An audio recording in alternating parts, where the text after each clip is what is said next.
Hello guys, welcome back to my channel. सबसे पहले मेरे तरफ से आप सबको राधे राधे। आज मैं अपने चैनल पर जो भजन लेकर आई हूँ, शिव जी का बहुत ही सुंदर प्यारा भजन है, शिव चर्चा भजन। आप लोग लास्ट तक देखिएगा, भोजपुरी में है। अच्छा लगेगा तो कमेंट में हर हर महादेव जरूर कीजिएगा और अच्छा लगेगा तो शेयर भी कीजिएगा। देखिए, शिव गुरु महादेव जी से एक शिष्या कैसे विनती कर रही है, दोनों हाथ जोड़कर कैसे उनसे अपना जो मांगना है वो मांग रही है और जिद पकड़ी है।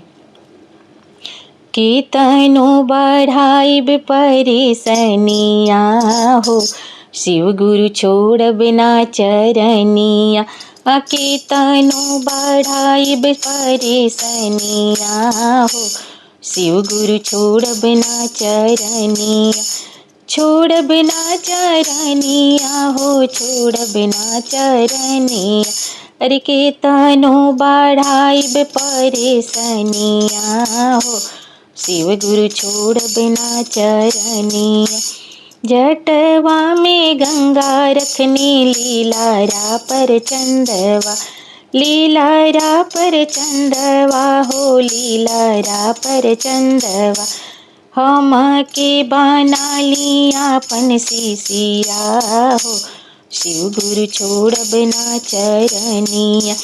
हम के बना लिया अपन शिशिया हो, शिव गुरु छोड़ बिना चरनिया। कीर्तनो बढ़ाइब परेशनिया हो, शिव गुरु छोड़ बिना चरनिया।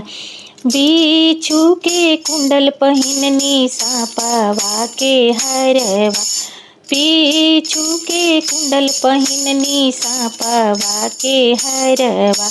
हम के बना लिया अपन शिशिया हो, शिव गुरु छोड़ बिना चरनिया। कीर्तनो बढ़ाइब परेशनिया हो, शिव गुरु छोड़ बिना चरनिया। हाथवा में त्रिशूल डमरुआ, कमर मिर्गा छलवा, हाथवा में त्रिशूल डमरुआ, कमर मिर्गा छलवा। कमर मिर्गा छलवा हो, कमर मिर्गा छलवा। अरे हम के बना लिया अपन शिशिया हो, शिव गुरु छोड़ बिना चरनिया। कीर्तनो बढ़ाइब परेशनिया हो, शिव गुरु छोड़ बिना चरनिया। नंदी बैलवा के करीला सवारी, नंदी बैलवा के करीला सवारी। भोजन में खाइला भंगिया के गोलवा, भंगिया के गोलवा हो, भंगिया के गोलवा।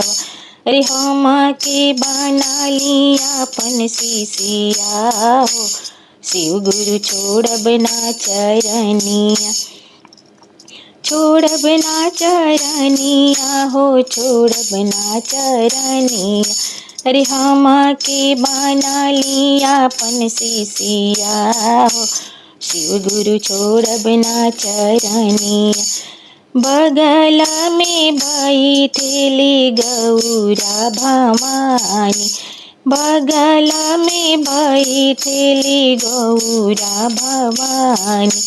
गौरा भवानी हो, गौरा भवानी। गोदिया में गणपति लाला नामा हो, शिव गुरु छोड़ बिना चरनिया। गोदिया में गणपति लाला नामा हो, शिव गुरु छोड़ बिना चरनिया। कीर्तनो बढ़ाइब परेशनिया हो, शिव गुरु छोड़ बिना चरनिया। पहिला में दया मांगब, दूसरे में चर्चा, पहिला में दया मांगब, दूसरे में चर्चा। तीसरा में नमः शिवाय प्रणामा हो, शिव गुरु छोड़ बिना चरनिया। तीसरा में नमः शिवाय प्रणामा हो, शिव गुरु छोड़ब ना चरनिया, केतनो बढ़ाइब परेशनिया हो, शिव गुरु छोड़ब ना चरनिया। अगर मेरा ये भजन आप लोग को अच्छा लगा होगा तो शेयर भी कीजिएगा और कमेंट में हर हर महादेव जरूर लिखिएगा। फिर मिलती हूँ अगले वीडियो में, तब तक मेरे तरफ से आप सबको हर हर महादेव।